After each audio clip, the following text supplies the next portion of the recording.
What is up? Good morning, YouTube. It is Sunday. We didn't hit the gym yesterday because sadly my dog Odin got stung or bit by something. So was at the vet getting that all figured out, getting his Benadryl and pain medication and things like that. But he's feeling good. He's feeling kind of back to his normal self. Swelling's going down.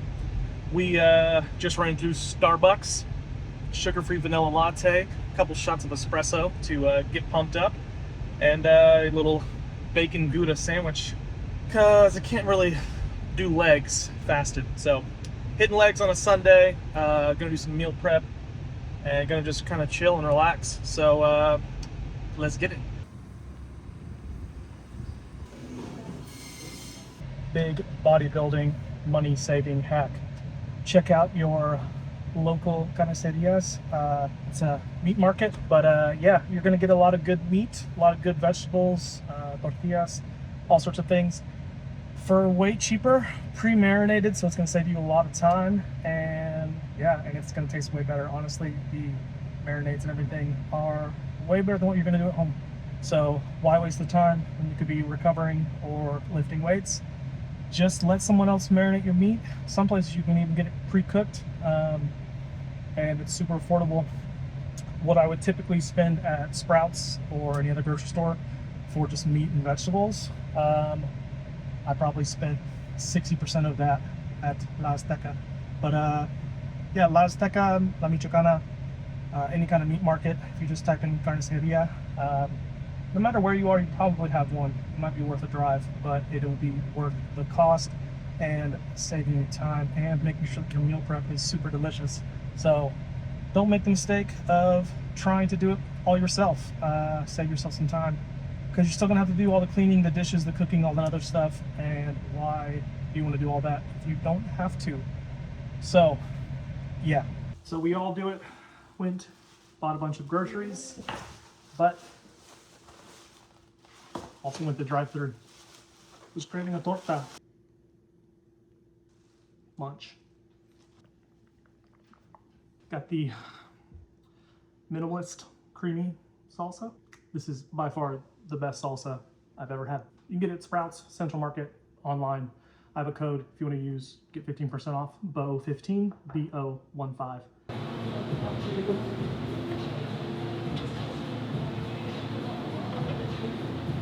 Starting off with some leg extensions, trying to just get the knees warmed up for a little bit of legs today. So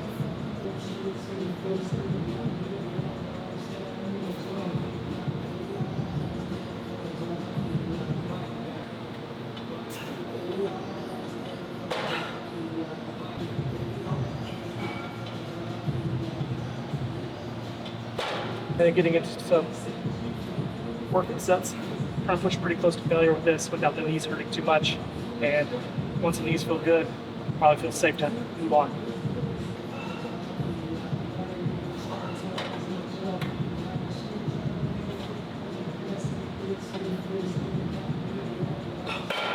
Trying to focus on getting the single joints kind of warmed up before getting into more compound movements like squats, leg presses, things like that. Just found that to be pretty helpful in terms of warming up and getting better quality sets later on with the compound movements.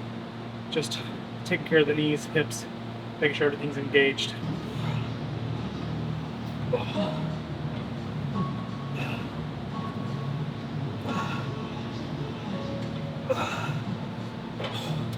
Really focusing on squeezing the muscle at the top. We're gonna move on hamstrings now. I love you!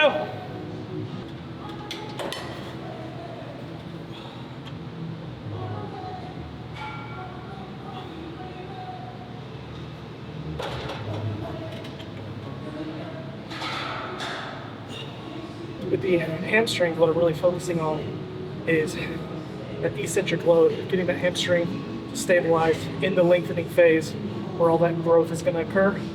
But I found hamstrings to do really, really well growth-wise and strength-wise with more eccentric focus, more negative loading, especially because you're not really taking advantage of much of that during the deadlift, or at least most people aren't. I know that I try to load eccentrically for the deadlift, but as you get heavier, it gets harder to do, and eventually the risk becomes too high.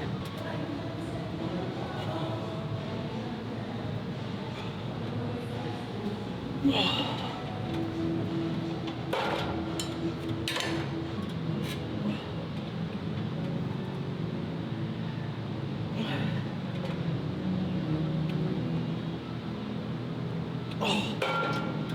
to get a lot of volume for hamstrings, so finishing, going to failure, then hitting partial reps, then dropping down, and getting more sets. Just and taking advantage of some consistent loading in the hamstrings.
Just taking some lessons from Handy Rambon, getting some intraset contractions, just pushing the reps to failure, and then squeezing and contracting that muscle as hard as I can.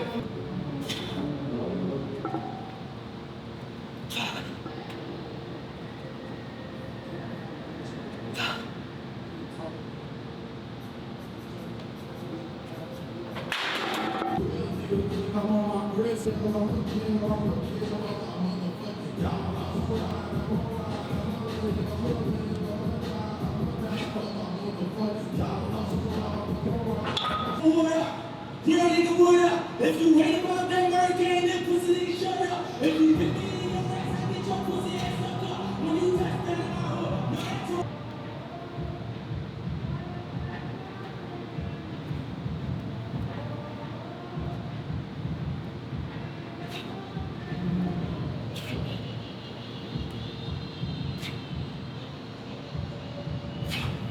Back squats have not felt really consistent lately.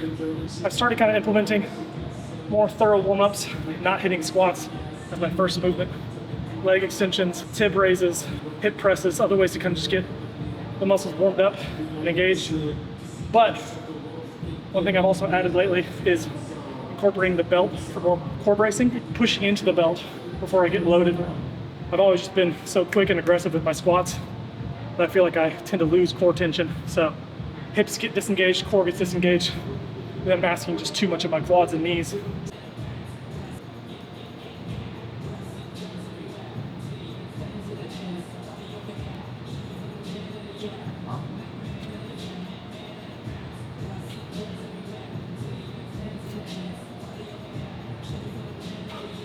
All quad.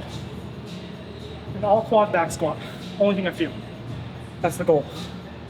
I think one very crucial thing that a lot of people miss out on when ego lifting is just the idea that the weight on the bar is the most important thing. To a certain extent, you do have to go heavy. You have to keep the intensity very high, but weight is only one component of intensity. If you're not feeling it in the right muscle, then how intense are you really training that muscle? If you're doing back squats and you feel a lot in your hips, a lot in your lower back, a lot in your upper back, but not a lot in your quads, maybe you have a very hip dominant back squat, cool. Hamstrings, glutes, all those things might grow a little bit. Quads are still going to grow, but you're maybe not optimizing and isolating that quad to the best of your ability. You might be better off switching to a front squat or a pendulum squat or a hack squat, and it's going to be a little bit more quad dominant.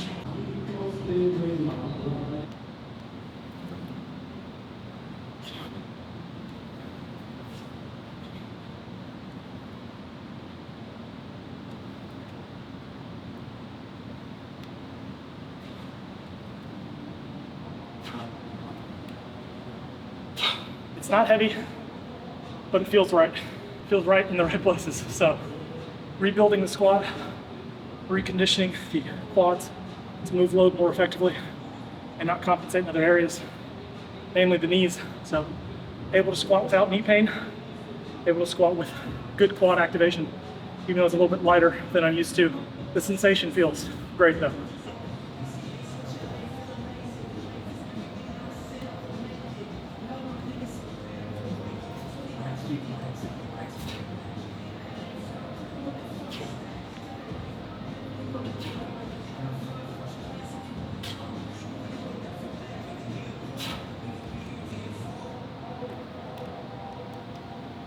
Just wanted to hit a slightly heavier set for as many good reps as I can in the quads before shifts into the lower back. Keep just working up weight week by week, taking it slow, and keeping that knee pain away.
That is a wrap for today, a little Sunday leg day. Yeah, honestly, Sundays are normally my cleaning days, but didn't work out yesterday with Odin feeling under the weather with the bug bite or whatever he's got on his leg. Swelling's gone down though, so thankfully he's feeling better today. Yeah, cleaning day though, so we're gonna clean the gym, get to the grocery store, do some meal prep, eat some lunch. Probably not in that order because I'm already getting kind of hungry. So that is it for today. Good leg day, knees feeling good. Could have gone up heavier, but just decided to get a lot of volume and keep the load in the quads as long as I could without creeping into the lower back or hips or anything like that. And no knee pain, so got to be thankful for that. Might spend some time at the pool today, get a little bit of sun, and see my family a bit. But other than that, again, that is a wrap. That is all I have to say. Bo Alexander, Adapt Fitness, Dallas, Texas. Big things popping, big things coming soon. It's almost August, and yeah, I got some cool updates for y'all coming this way. Bye.